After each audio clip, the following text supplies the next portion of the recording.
നമ്മുടെ next question എന്ന് പറഞ്ഞാൽ 3 bells toll at interval 9, 12, 15 minutes respectively. If they start tolling together, after what time will they next toll together എന്നാണ് നമ്മുടെ question.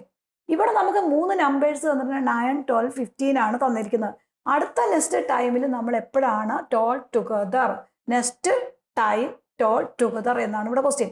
ഇവിടെ നമുക്ക് ആകെ ഒരു കൺഫ്യൂഷൻ എന്ന് പറഞ്ഞാൽ നമുക്കറിയാം, ഒന്നല്ലെങ്കിൽ LCM ഒന്നല്ലെങ്കിൽ HCF ആണ്. അപ്പോൾ നമുക്ക് LCM ആണോ HCF ആണോ ഇങ്ങനെയുള്ള ക്വസ്റ്റ്യനിൽ ചെയ്യേണ്ടത് എന്നുള്ളൊരു ഡൗട്ട് എല്ലാ കുട്ടികൾക്കും വരുന്നതാണ്. അപ്പോൾ നമുക്ക് LCM ആണോ HCF ആണോ എന്ന് കണ്ടുപിടിക്കാൻ ഒരു ട്രിക്ക് ഉണ്ട്. കാരണം LCM എന്ന് പറയുമ്പോൾ സ്മോളസ്റ്റ് ആണ്, മിനിമം എന്നല്ല നമ്മളൊരു ക്വസ്റ്റ്യൻ കാണുവാണെങ്കിൽ അവിടെ എന്തായിരിക്കും LCM ആയിരിക്കും കാണേണ്ടത്. നെക്സ്റ്റ് നമുക്കൊരു ട്രിക്ക് ഉണ്ട്. ടുഗദർ എന്നൊരു ക്വസ്റ്റ്യനകത്ത് ഉണ്ടെങ്കിൽ അതെന്താണ് LCM ആണ് കാണേണ്ടതെന്ന് നമ്മൾ ഓർത്ത് വയ്ക്കാം. അപ്പോൾ ഇവിടെ 9, 12, 15 മിനിറ്റ്സ് എന്ന് പറഞ്ഞാൽ നമ്മൾ എന്താ കണ്ടുപിടിക്കേണ്ടത്? ഓരോന്നിൻ്റെയും പ്രൈം ഫാക്ടർ ഉപയോഗിച്ച് LCM കണ്ടുപിടിക്കണം. അപ്പോൾ ഫസ്റ്റ് വൺ നമുക്ക് നോക്കാം. 9ന്റെ പ്രൈം ഫാക്ടർ ഉപയോഗിക്കുമ്പോൾ 3 ആണ്, ഇവിടെ 3 വരും. അപ്പോൾ അതിൻ്റെ പ്രൈം ഫാക്ടർ 3 × 3. നെക്സ്റ്റ് നമ്മൾ 12 ആണ്, 12ന്റെ പ്രൈം ഫാക്ടർ 3 ആണ്. അപ്പോൾ ഇവിടെ 4 വരും. ദെൻ നെക്സ്റ്റ് 2നെ 2 കൊണ്ട് അതിൻ്റെ പ്രൈം ഫാക്ടർ ഇടും. ദെൻ നെക്സ്റ്റ് നമ്പർ ഈസ് 15 ആണ്. 50 ദാറ്റ് ഈസ് ഈക്വൽ ടു 3, 5 അതിൻ്റെ പ്രൈം ഫാക്ടേഴ്സ് കിട്ടും. ഇനി നമ്മൾ ഇത് എന്ത് ചെയ്യണം? ഇതിൻ്റെ ഓരോന്നിൻ്റെയും LCM ഒന്നും കണ്ടുപിടിക്കണം. LCM കണ്ടുപിടിക്കാൻ നേരത്തെ എന്താണ്? LCM ഓഫ് ടുഗദർ എന്ന് പറയുമ്പോൾ LCM ഓഫ് 9, 12, 15 ആണ് കണ്ടുപിടിക്കേണ്ടതെന്ന് ഓർത്ത് വയ്ക്കുക. വാക്ക് ഓർത്ത് വയ്ക്കുക. ടുഗദർ എപ്പോൾ ക്വസ്റ്റ്യൻ കണ്ടാലും അവിടെ LCM ആണ് കണ്ടുപിടിക്കേണ്ടത്. അപ്പോൾ ആദ്യത്തെ നമുക്ക് ഫസ്റ്റ് വൺ എന്ന് പറഞ്ഞാൽ 9ന്റെ നമുക്ക് കിട്ടിയത് 3 സ്ക്വയർ.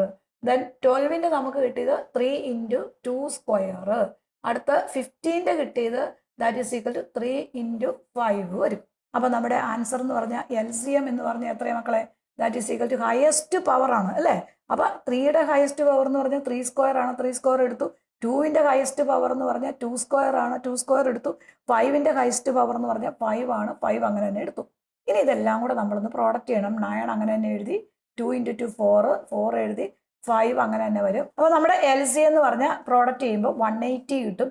അപ്പോൾ 180 മിനിറ്റ്സ് ആയിരിക്കും നമ്മുടെ ആൻസർ. അപ്പോൾ നമ്മുടെ ആൻസർ എന്ന് പറഞ്ഞാൽ എന്താ? Bell will toll together after 180 minutes ആയിരിക്കും നമ്മുടെ ആൻസർ വരുന്നത്. 10th CBSE കുട്ടികൾക്കായിട്ടുള്ള നെക്സ്റ്റ് ഇയർ ക്ലാസ്സുകൾ ക്ലാസ് ഓറയിൽ ഓൺലൈനായിട്ട് സ്റ്റാർട്ട് ചെയ്തിട്ടുണ്ട്. ഡെയിലി ഹാഫ് അവർ ക്ലാസ്സുകളും എക്സാംസും എല്ലാം ഉൾപ്പെടെ മന്ത്ലി 500 rupees ആണ് വരുന്നത്. താല്പര്യമുള്ള കുട്ടികൾ താഴെ കാണുന്ന നമ്പറിൽ കോൺടാക്ട് ചെയ്യുക.